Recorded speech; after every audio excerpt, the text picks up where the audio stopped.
சிம்ம ராசியை பொறுத்தவரை உங்களுடைய திரிகோண கேந்திர அதிபதியான செவ்வாய் உங்களுடைய ராசியில் இருப்பது மிகப்பெரிய ஏற்றம். குழந்தை படிப்புக்கு நல்லபடியாக இருக்கக்கூடிய காலகட்டம்.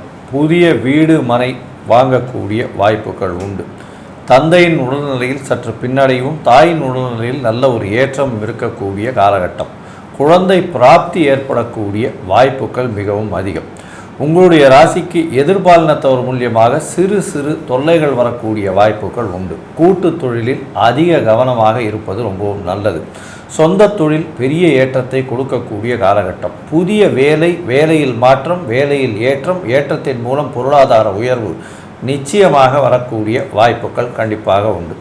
ராசிக்கு முயற்சி ஸ்தானத்தை குரு பார்ப்பது பெரிய விசேஷம். இதன் மூலியமாக உங்களுடைய முயற்சிகள் எல்லாம் வெற்றி பெறும்.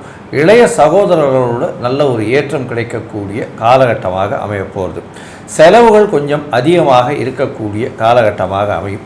இந்த காலகட்டத்தில் புதிய முயற்சிகள் சில நாட்கள் தள்ளி போடுறது நல்லது. அந்த சில நாட்கள்னு சொல்லக்கூடிய சந்திராஷ்டம நாட்கள் 18/6/2025 20/6/2025 வரலும் உண்டான நாட்கள்னு சொல்கிறோம்.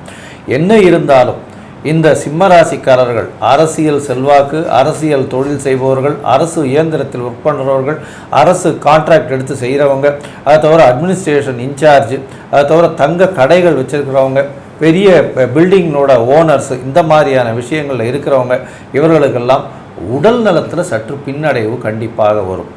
தீர்க்கமான சிந்தனைகளில் சற்று பின்னடைவு இருக்கக்கூடிய காலகட்டம்.